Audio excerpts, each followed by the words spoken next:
Hello, my little love. Did you have a good day today? I hope something made you smile. Now take a slow breath, relax your shoulders, and let your mind get soft and quiet. It's time for a gentle bedtime story. Tonight, my dear one, I'm going to share with you a beautiful tale. A story that has been told for many, many years. It's called Sleeping Beauty, and it begins in a faraway kingdom where everything was peaceful and kind. Once upon a time, in a land where the hills rolled gently like soft green waves and the rivers sang quiet songs as they flowed, there lived a king and queen who were very kind and very patient.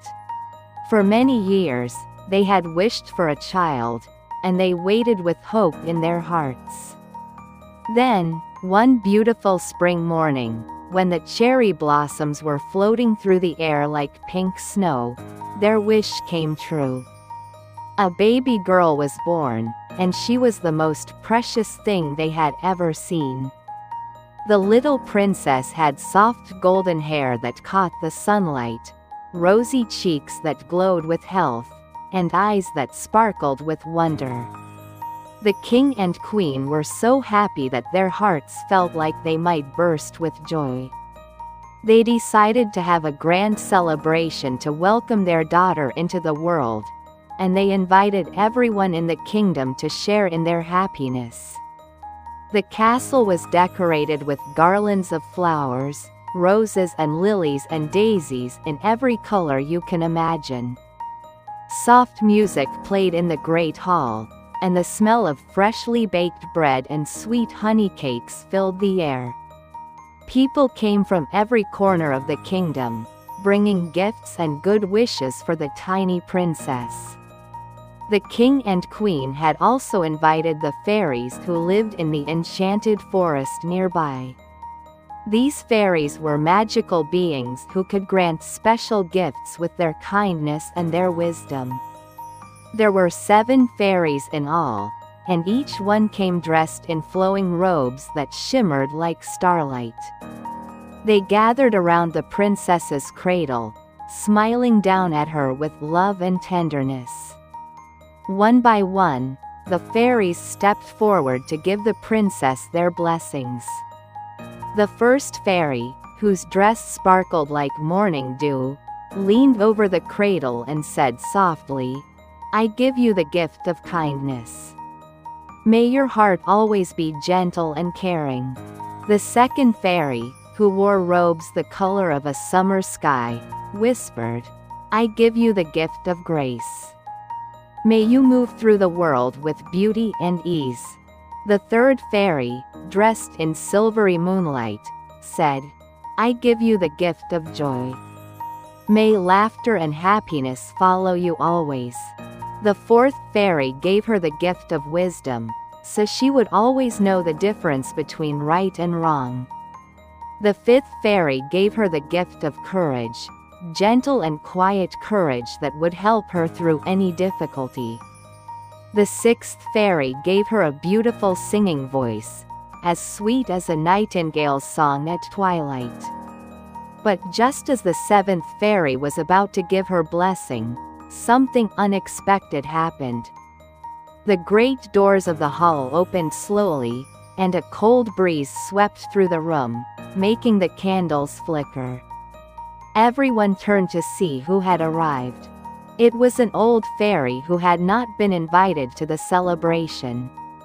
She had lived alone for so many years that everyone had forgotten about her, and her feelings were hurt by being left out. The old fairy's face was stern, and her eyes were sad and angry at the same time. She walked slowly to the cradle, and everyone in the room grew quiet. The king and queen felt worried, but they spoke to her with respect and gentleness. "Please," said the queen softly, "won't you join our celebration? We meant no harm." But the old fairy's hurt feelings had made her heart hard for that moment. She looked at the sleeping baby and said, I too shall give the princess a gift." Everyone held their breath. Before the sun sets on her 16th birthday, the princess will prick her finger on a spindle and fall into a deep sleep. The words hung in the air like a heavy cloud, and the queen began to cry softly, holding her baby close. But then the seventh fairy, who had not yet given her blessing, stepped forward. She was young and her eyes were full of kindness and hope. "Wait," she said gently. "I still have my gift to give, and though I cannot undo this completely, I can soften it with love." She touched the baby's forehead with her wand, and a warm golden light surrounded the cradle. The princess will indeed prick her finger and fall asleep, but it will not be a sleep of ending. Instead, it will be a peaceful rest, like the softest dream. And she will not sleep forever. She will wake when true love's first kiss finds her, and all will be well again. The old fairy watched this and felt something shift in her heart. She saw the love that surrounded this child, and though she left quietly, a small part of her hoped that the seventh fairy's magic would prove stronger than her own hurt feelings. The king and queen were still worried, but they took comfort in the seventh fairy's words. Even so, they wanted to protect their daughter in every way they could. The very next day, the king ordered that every spindle in the entire kingdom be collected and destroyed. Spinning wheels were gathered from every home, every farm, every workshop, and they were all locked away where no one could find them. The princess grew up safe and protected, surrounded by love and beauty. Her parents called her Aurora, which means dawn, because she brought light and joy into their lives just like the sun brings light to the morning. Aurora was a gentle child, kind to everyone she met. She loved to walk in the castle gardens, where she would talk softly to the birds and the butterflies. She would sit by the fountain and watch the goldfish swimming in lazy circles, their scales catching the light like tiny jewels. The animals of the forest loved Aurora too. Deer would come close to eat from her hand, rabbits would hop beside her on her walks, and birds would land on her shoulders and sing their sweetest songs. She learned to read and to paint, to dance and to sing, and every day she grew more lovely, not just in appearance but in spirit. The years passed like a gentle river flowing to the sea, each season bringing its own soft beauty. Spring brought blossoms and baby animals, summer brought warm sunshine and long, peaceful days, autumn brought golden leaves and harvest time, and winter brought soft snow and cozy evenings by the fire. And through it all, Aurora grew taller and kinder and more beautiful. Finally, the day before her 16th birthday arrived. The castle was being prepared for a grand celebration, and Aurora was so excited she could hardly sleep. She woke early that morning, just as the first pink light of dawn was touching the sky, and decided to explore parts of the castle she had never seen before. She wandered through long hallways she didn't recognize, up staircases that curved and spiraled, past paintings of ancestors she had never met and tapestries that told stories from long ago. At the top of the tallest tower, she found a small wooden door she had never noticed before. It was slightly open, and through the gap she could see a warm light and hear a gentle humming sound. Curious, Aurora pushed the door open slowly and stepped inside. There she found an old woman sitting at a spinning wheel, peacefully working. The wheel turned with a soft, rhythmic sound, and the thread wound around the spindle in smooth, even loops.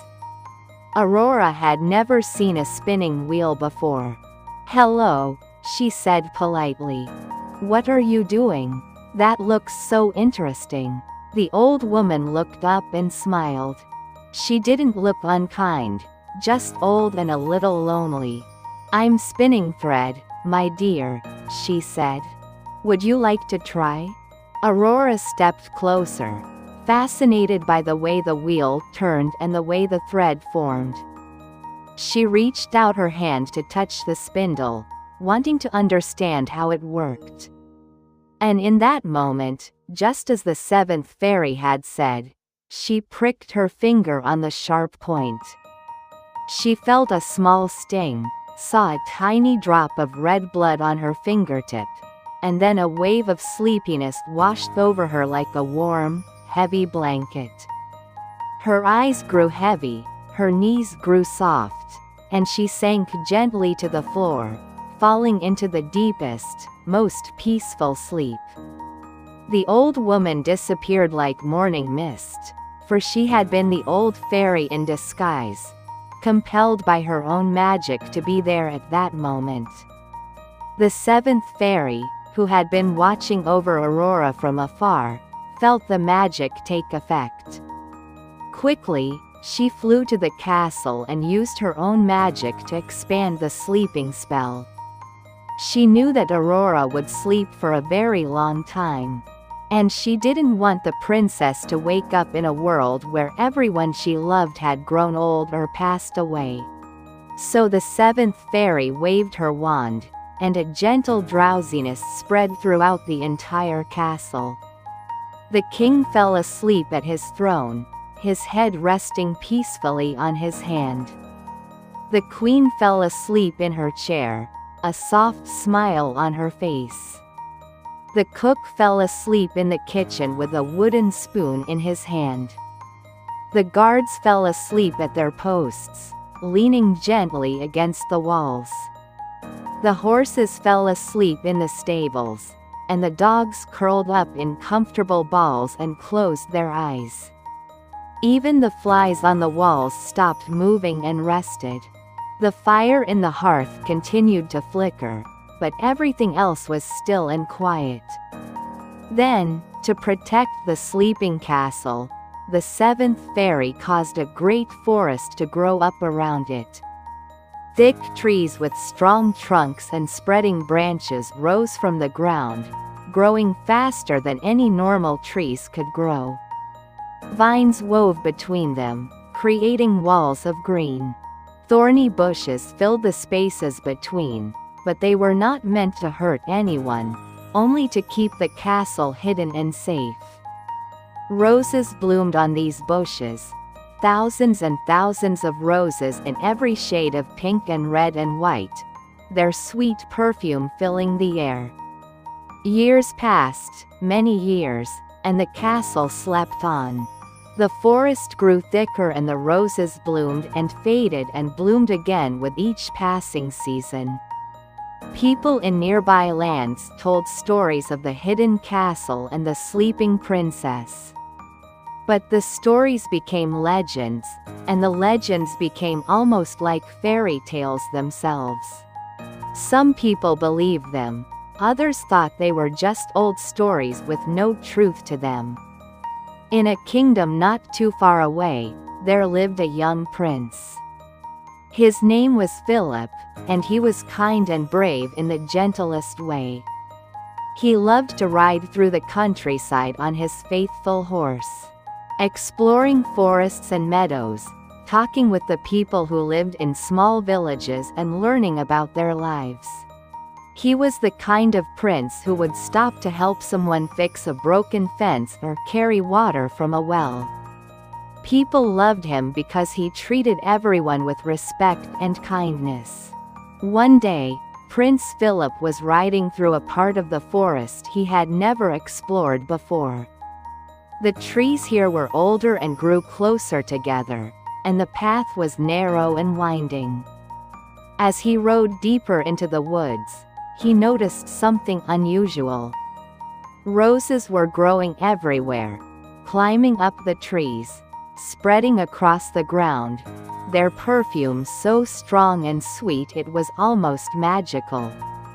His horse walked carefully through them, and Philip felt drawn forward by something he couldn't quite explain. Finally, he came to a place where the roses were so thick they formed a wall. But as he approached, something wonderful happened. The rose bushes seemed to sense his good heart, and they gently parted, creating a path just wide enough for him and his horse to pass through. It was as if the forest itself was welcoming him, inviting him to discover what lay beyond. Philip rode through the passage of roses and found himself in a courtyard. Before him stood a magnificent castle, silent and still. He dismounted and walked slowly through the gates. Everything was so quiet he could hear his own footsteps echoing on the stones. He saw guards sleeping peacefully at their posts, dogs curled up and dreaming, birds resting on window ledges with their heads tucked under their wings. Carefully, gently, Philip walked through the castle, amazed by what he was seeing. He climbed the stairs to the tallest tower, guided by something he couldn't name, a feeling in his heart that pulled him forward. And there, in a small room at the very top, he found her. Princess Aurora lay on a soft couch, looking as though she had just closed her eyes a moment ago.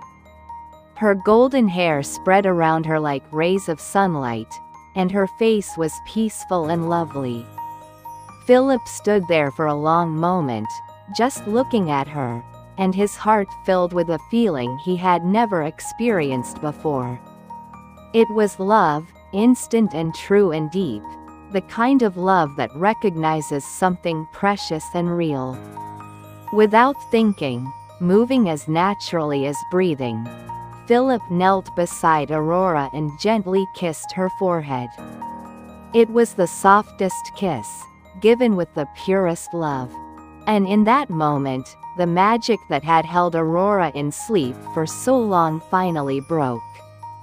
Her eyes fluttered open, slowly, like butterflies waking up.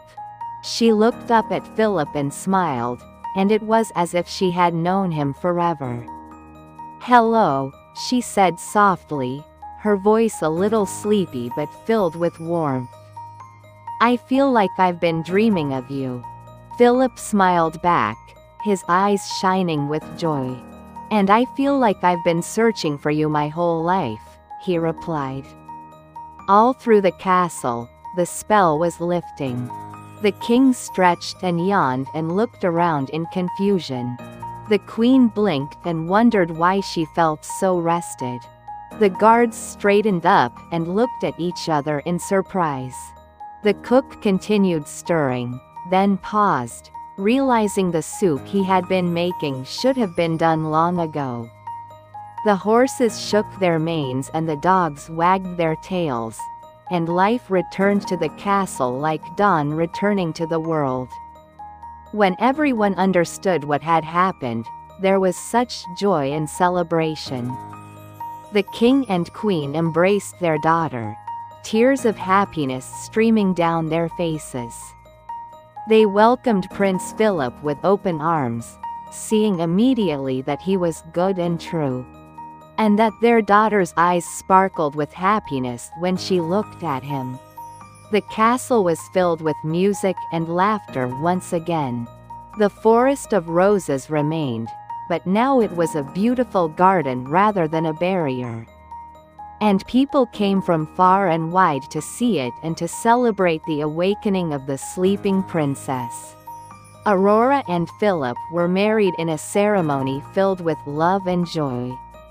Surrounded by family and friends and the 7 good fairies, who blessed them with happiness and peace. And from that day forward, Aurora and Philip lived together in kindness and love, ruling their kingdom with gentleness and wisdom, and they were happy all their days. The night air feels soft and gentle now, my little one. And as one story ends, another one drifts quietly into place, like a leaf floating on a calm stream. Let me tell you now about a tiny person, smaller than your thumb, in a story called Thumbelina. Long ago, in a small cottage at the edge of a peaceful village, there lived a woman who was kind and gentle but often felt lonely. She had a little garden where she grew flowers and vegetables, and she spent her days tending to the plants and singing softly to herself. More than anything, she wished for a child to love and care for, someone to share her cozy home with. One day, she visited a wise old woman who lived deep in the forest. A woman who knew about herbs and growing things and a little bit of gentle magic. "Please," the woman said, "I wish so much for a child. Is there anything you can do to help?" The wise woman smiled kindly and gave her a special seed. "Plant this in a pot of good soil," she said. "Water it with care, and see what grows." The woman hurried home and did exactly as she was told. She planted the seed in her prettiest pot, watered it gently, and placed it on her sunny windowsill. Every day she checked on it, speaking to it softly and giving it water and light. After a few days, a green shoot appeared, and soon it grew into a beautiful flower bud, as big as a tulip, with petals that were closed tight like a tiny house. One morning, the woman leaned close to the flower and kissed it gently, and as soon as her lips touched the petals, the flower opened with a soft sound like a sigh. And there, sitting in the center of the flower on a tiny cushion of golden pollen, was the tiniest, most perfect little girl you could ever imagine. She was no bigger than a thumb, with delicate features and golden hair that curled around her tiny face.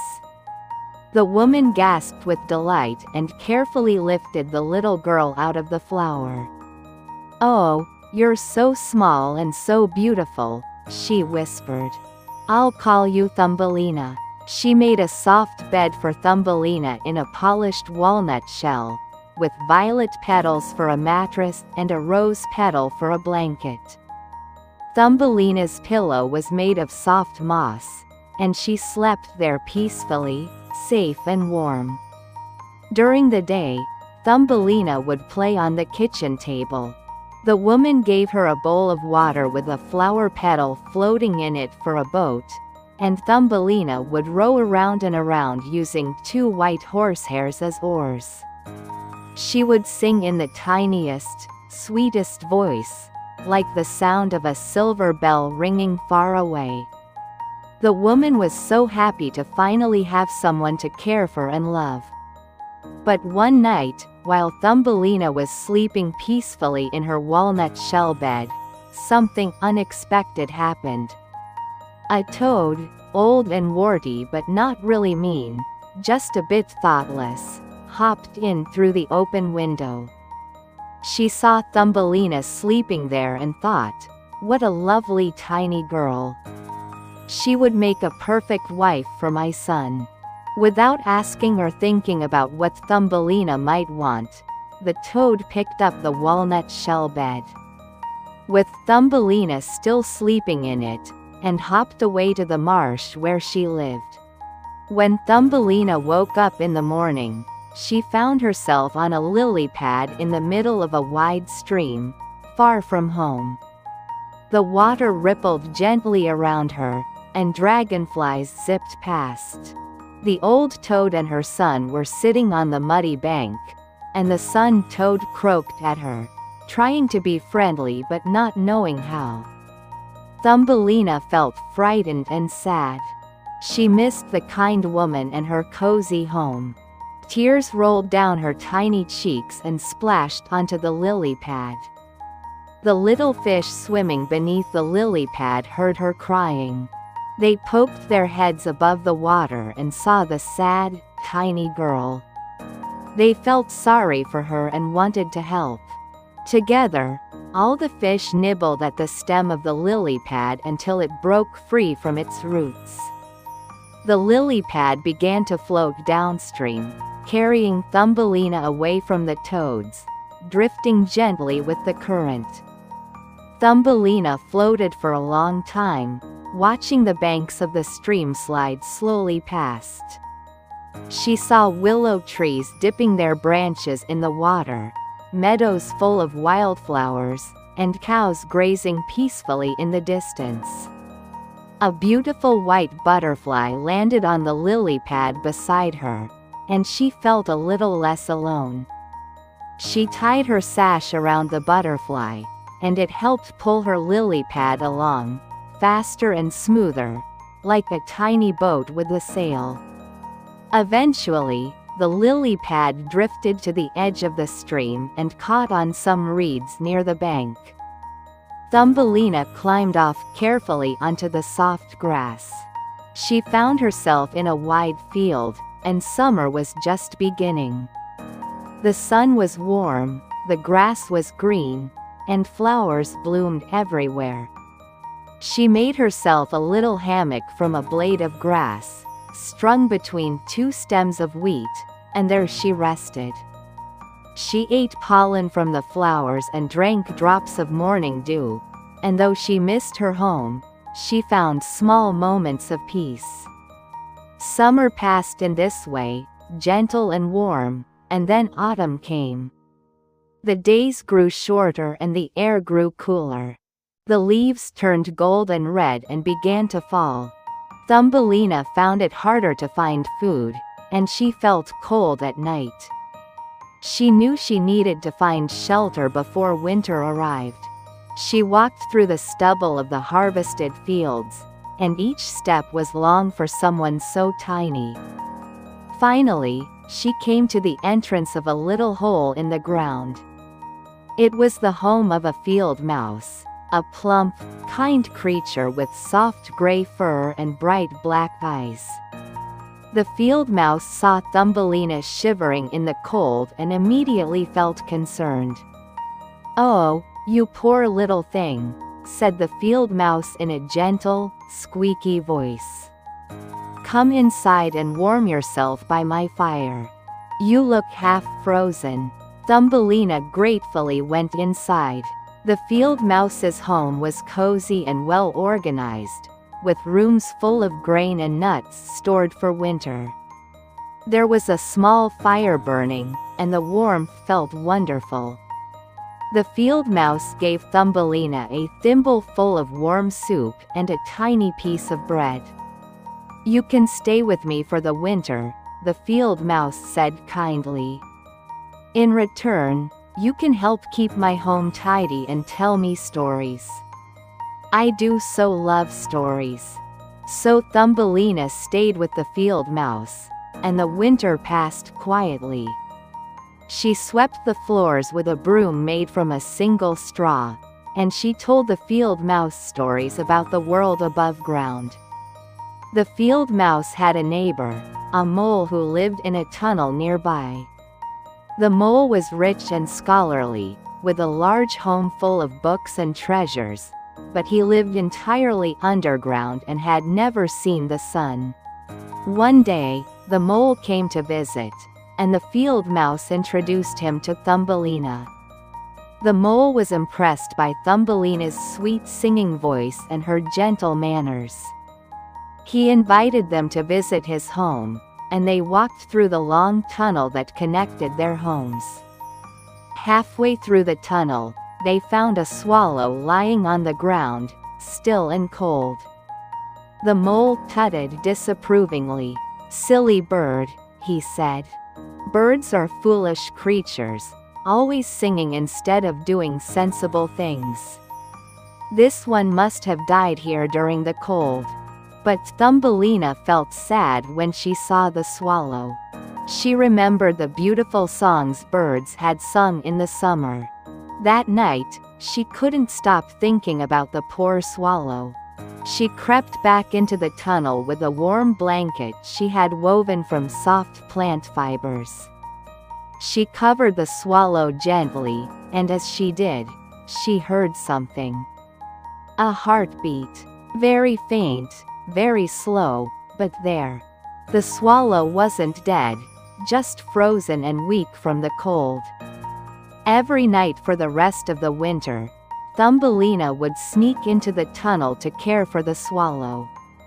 She brought him water, tiny bits of food, and kept him warm.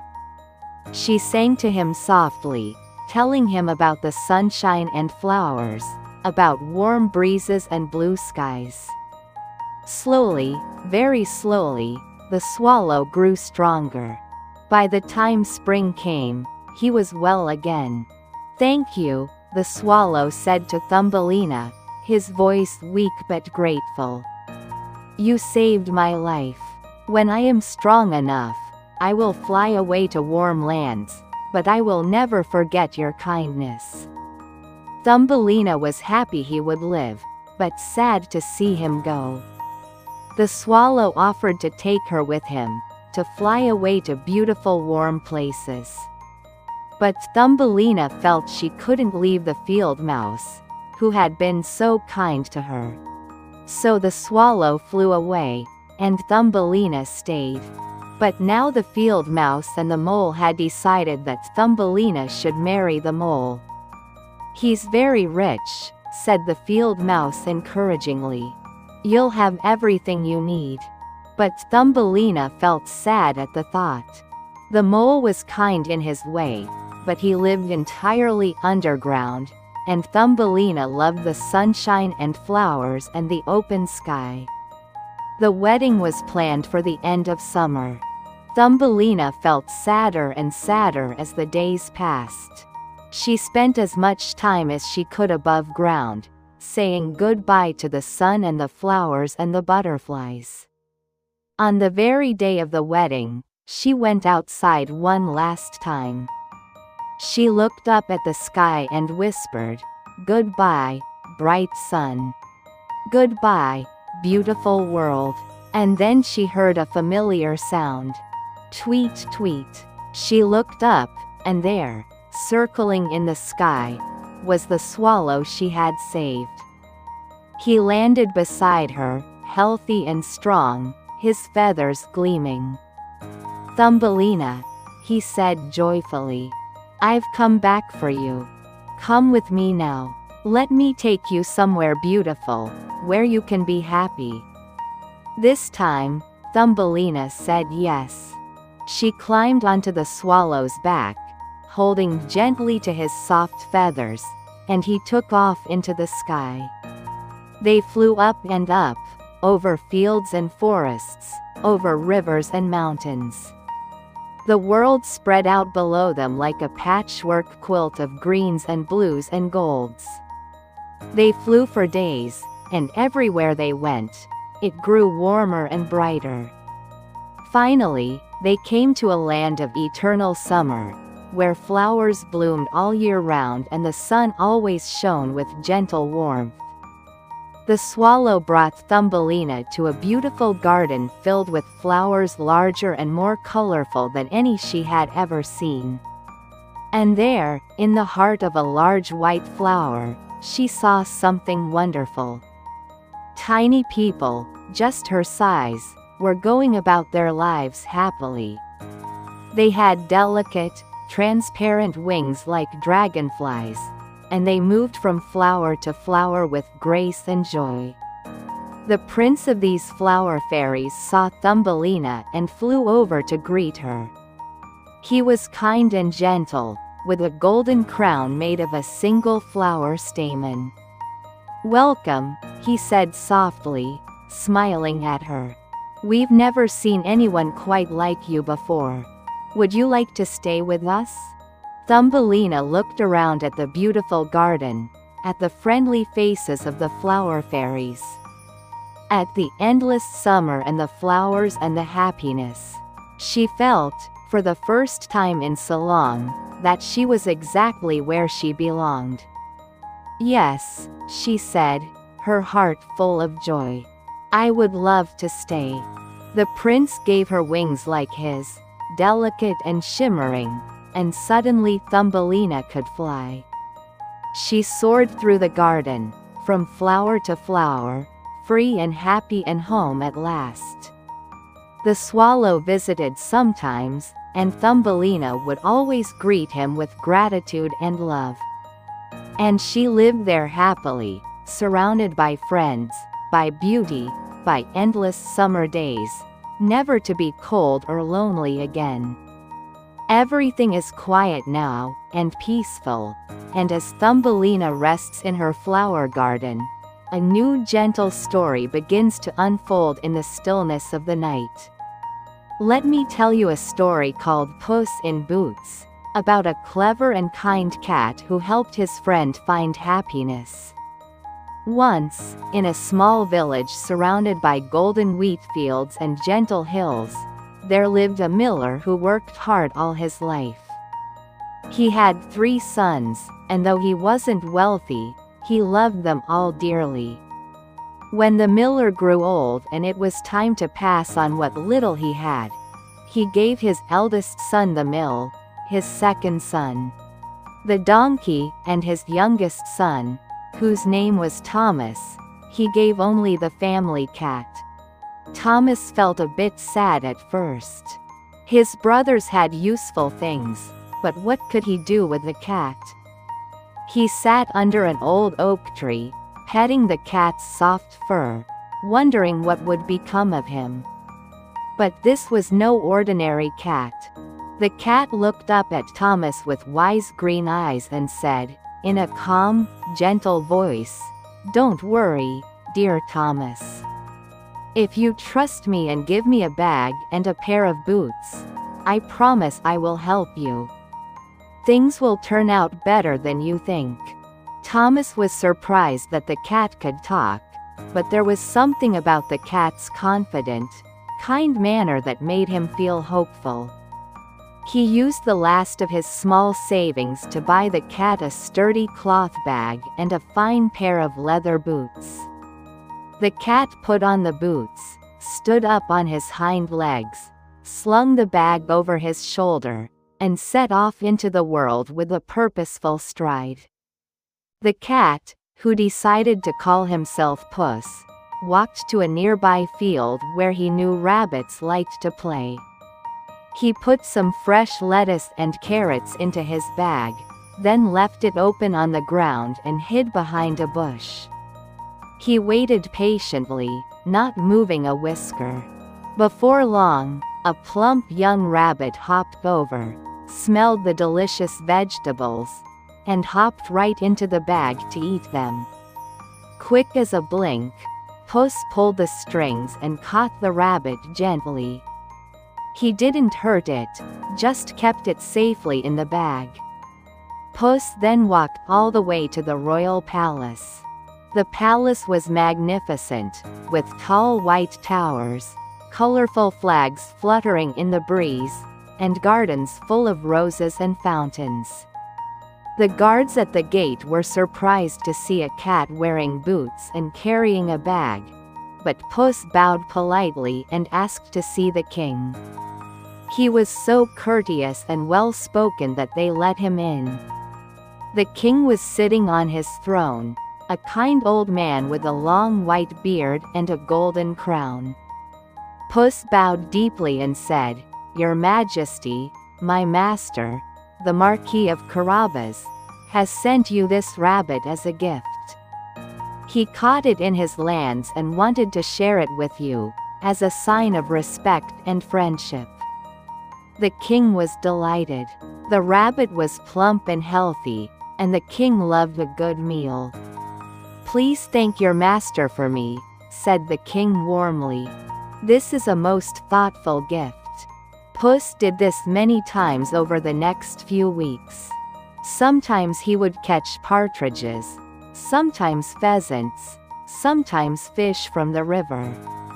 Each time, he would bring them to the king and say they were gifts from the Marquis of Carabas. Of course, Thomas knew nothing about this. He was still living in his small cottage, wondering what Puss was up to. But Puss had a plan, and he was carrying it out carefully and cleverly. One day, Puss learned that the king and his daughter, the princess, were going to take a carriage ride along the river. The princess was lovely and kind, with eyes like the summer sky and a laugh like music. Puss ran home to Thomas and said, "Today is a very important day. You must do exactly as I say. Go to the river and bathe in the water near the bridge. Trust me, and everything will work out perfectly." Thomas was confused, but he trusted Puss. He went to the river and waded into the cool, clear water. Just as he was there, the royal carriage came rolling along the road beside the river. At that very moment, Puss began shouting, "Help! Help! My master, the Marquis of Carabas, is drowning. Someone has stolen his clothes. Please help."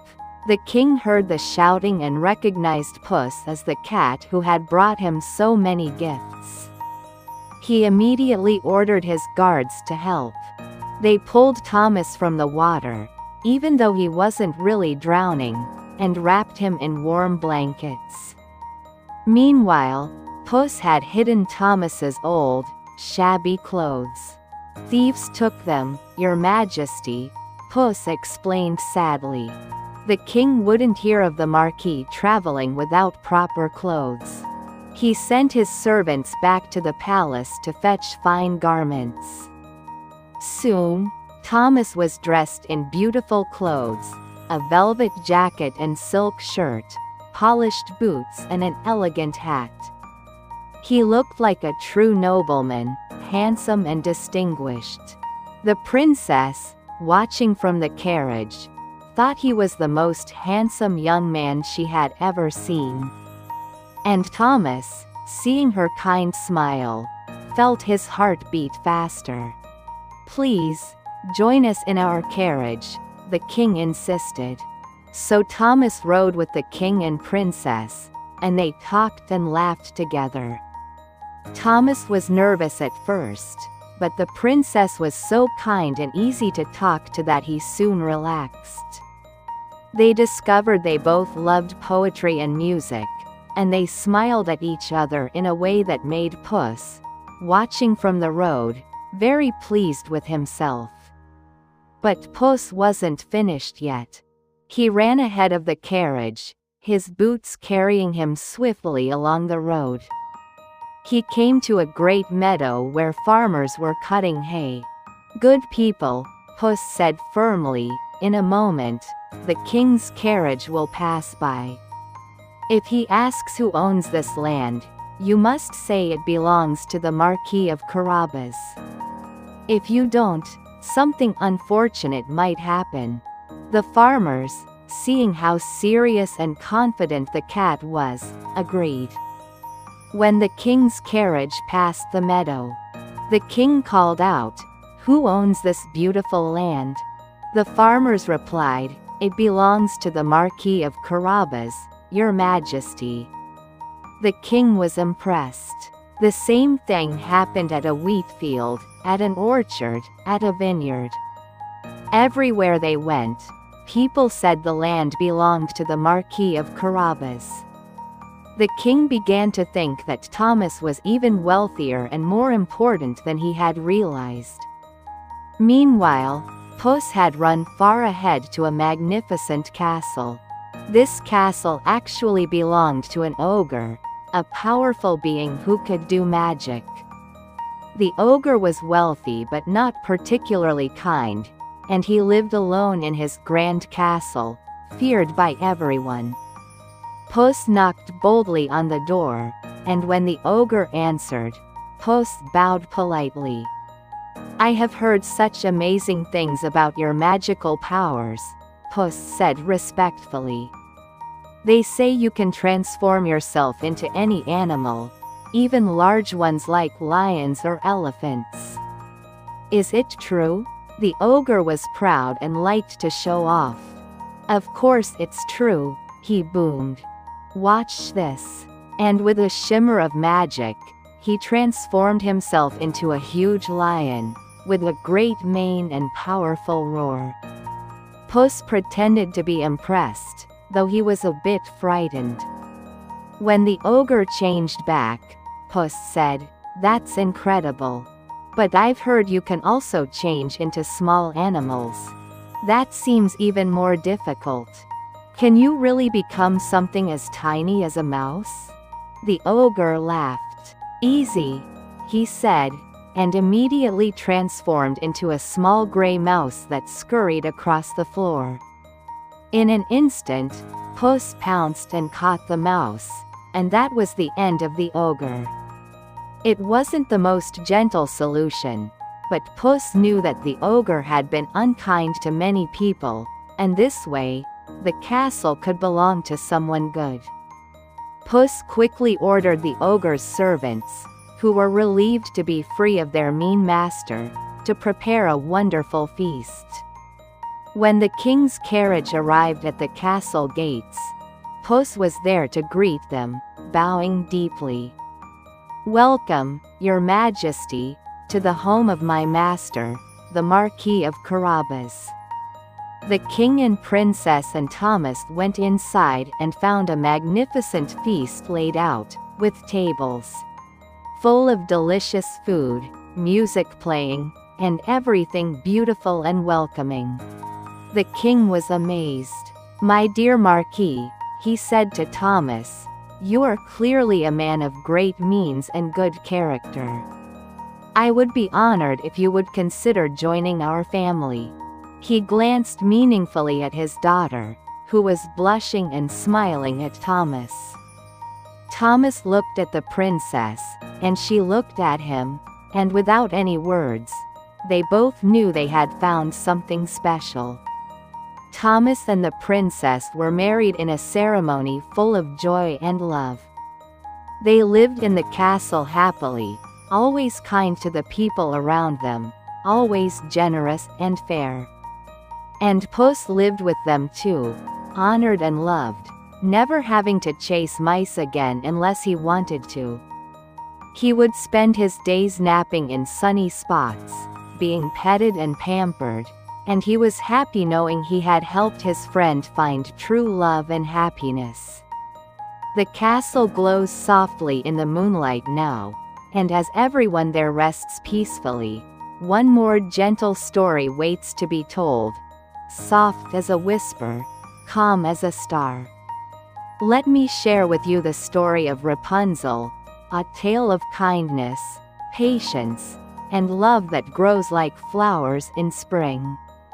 Long, long ago, in a time of cobblestone paths and thatched cottages, there lived a man and woman who loved each other very much. They had a small house with a little garden, and they were mostly happy, but they longed for a child to complete their family. After many years of hoping, the woman finally learned that she was going to have a baby, and their hearts were full of joy. From the window of their home, they could see into a beautiful garden next door. It was the most magnificent garden imaginable, full of flowers in every color, trees heavy with fruit, and vegetables growing in neat, abundant rows. But this garden belonged to an enchantress, a woman with powerful magic, and everyone in the village was afraid to go near it. A high wall surrounded it, and no one dared to enter. One day, the woman looked out the window and saw something growing in the enchantress's garden that made her heart ache with longing. It was a bed of fresh Rapunzel, a leafy green plant with a slightly sweet taste, used in salads. The Rapunzel looked so fresh and green and perfect that she wanted it more than anything. She mentioned it to her husband once, then again, and soon she could think of nothing else. She grew pale and sad, eating less and less. Her husband became very worried. "What's wrong, my dear?" he asked gently. "Please tell me what I can do to help you." She sighed and said, "I know it's impossible, but I can't help wanting some of that Rapunzel from the garden next door. I feel I will never be well without it." The man loved his wife dearly and couldn't bear to see her so sad, especially now when she needed to be healthy for their coming baby. So one evening, as the sun was setting and long shadows stretched across the land, he climbed over the wall into the enchantress's garden. His heart was pounding with nervousness, but his love for his wife gave him courage. He quickly picked a handful of the fresh Rapunzel and climbed back over the wall. His wife made a salad with it, and it tasted so wonderful, so fresh and perfect, that she felt better immediately. But the next day, she wanted more, and the day after that, even more. The man returned to the garden several times, each time more nervous than the last. Then, one evening, just as he was picking Rapunzel, he heard a voice behind him, cold and stern. "How dare you steal from my garden?" He turned and saw the enchantress standing there.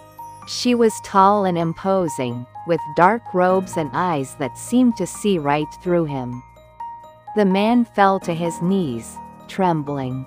"Please forgive me," he said, his voice shaking. "I didn't mean any harm. My wife is going to have a baby, and she saw your Rapunzel and longed for it so much she became ill. I was afraid for her health. I only wanted to help her." The enchantress listened, and her expression softened slightly. She understood love and worry, even if she had lived alone with her magic for so long.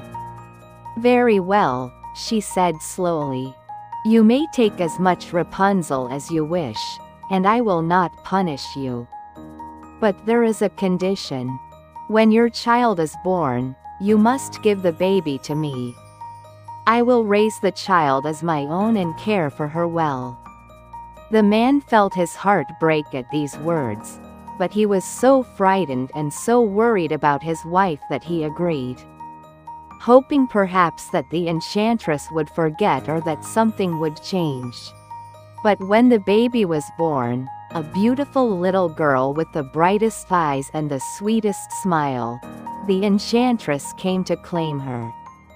The man and woman wept and begged, but the enchantress was firm. However, she was not cruel. She held the baby gently and looked at her with something like tenderness. "I will call her Rapunzel," she said softly, "after the plant that brought us together. And I promise you, I will keep her safe and care for her well." With that, she took the baby and disappeared. The enchantress kept her promise.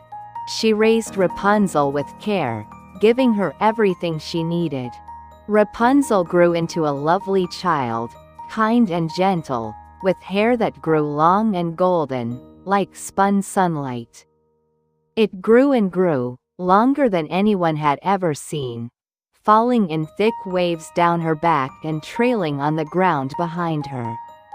When Rapunzel turned 12, the enchantress became worried. The world seemed dangerous, full of people who might hurt or mislead the innocent girl. So the enchantress decided to keep Rapunzel safe by putting her in a tall tower deep in the forest. The tower had no door and no stairs, only a single window at the very top. It stood among the trees, surrounded by birdsong and rustling leaves, hidden away from everything. Rapunzel's room at the top of the tower was comfortable and bright. The enchantress made sure she had soft cushions, warm blankets, books to read, and art supplies to keep her busy. Every day, the enchantress would come to visit. She would stand at the bottom of the tower and call up, "Rapunzel, Rapunzel, let down your hair."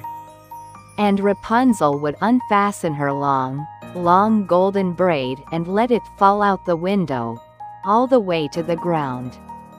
The enchantress would hold onto the braid and climb up, and they would spend time together, talking and sharing meals. Rapunzel grew used to her life in the tower. She wasn't unhappy. She would sing to pass the time, and her voice was so beautiful that birds would come and perch on her windowsill to listen. She would brush her long hair and braid it, watch the seasons change through her window, and paint pictures of the world she saw from so high up. She wondered sometimes what it would be like to walk on the ground, to feel grass under her feet, to wander through the forest. But mostly she accepted her life as it was. Years passed quietly, like clouds drifting across the sky. Then one day, a prince was riding through the forest. His name was Edmund, and he was thoughtful and kind, the sort of person who noticed small beauties like wildflowers and spider webs covered in morning dew. As he rode through the trees, he heard something that made him stop. It was singing, the most beautiful singing he had ever heard, floating through the forest like a golden thread of sound. He followed the sound and came to the tower. He looked up and saw Rapunzel at the window, singing, her golden hair catching the sunlight. Edmund's heart filled with wonder. He wanted to meet this person with the beautiful voice, but he could see no door, no way to enter the tower.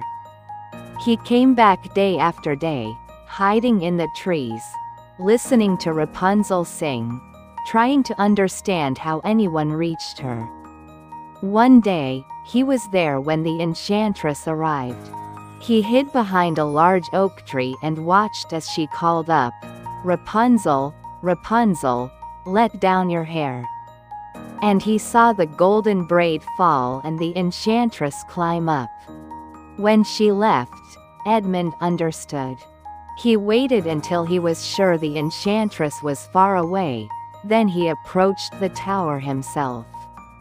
With a gentle voice, he called up, "Rapunzel, Rapunzel, let down your hair." Rapunzel was surprised to hear a voice different from the enchantress's, but she let down her hair as she always did. Edmund climbed up carefully, and when he reached the window and climbed inside, Rapunzel gasped. She had never seen another person besides the enchantress in all her life. Edmund bowed respectfully. "Please don't be afraid," he said softly. "My name is Edmund. I heard your beautiful singing and I wanted to meet you. I mean you no harm." Rapunzel's heart was beating fast, but she could see that Edmund's eyes were kind and his manner was gentle. They sat together and talked, and it was wonderful for Rapunzel to speak with someone new, to hear about the world beyond her tower. Edmund came back many times, always careful to come when the enchantress was away. He and Rapunzel would talk for hours. He told her about the forests and mountains, about the sea and the cities, about music and books and all the things he had seen. She told him about the birds that visited her, the paintings she made, the dreams she had of walking on the earth. Slowly, gently, they fell in love. The kind of love that grows from friendship and understanding. One day, Rapunzel said, "I wish I could leave this tower and see the world you've told me about. I wish I could walk beside you in the forest." Edmund thought carefully. "I could bring you a skein of silk thread each time I visit," he said. "You could weave it into a ladder, a little bit at a time. When it's long enough, you could climb down, and we could leave together." Rapunzel agreed, and they began their plan. But plans made in secret sometimes come to light. One day, without thinking, Rapunzel said to the enchantress, "You are much heavier to pull up than my friend Edmund." The words were out before she realized what she had said. The enchantress's face went pale, then flushed with anger and hurt. She felt betrayed and afraid for Rapunzel, worried that this stranger might hurt her or take her away. In her anger and fear, the enchantress did something she would later regret. She took scissors and cut off Rapunzel's beautiful long hair. Then she used her magic to send Rapunzel far away, to a distant place in the wilderness where she would have to learn to survive on her own. The enchantress told herself she was protecting Rapunzel, but really, she was acting out of hurt feelings and fear. When Edmund came that evening and called up to the tower, the enchantress let down Rapunzel's cut hair. Edmund climbed up eagerly, but when he reached the window, instead of Rapunzel, he found the angry enchantress. "She's gone," the enchantress said harshly, "and you will never find her." In his shock and despair, Edmund lost his footing and fell from the tower window. He landed in a thicket of thorny bushes below. The thorns scratched his eyes, and when he stood up, he realized he couldn't see. Everything was dark. Edmund was heartbroken and frightened, but he didn't give up.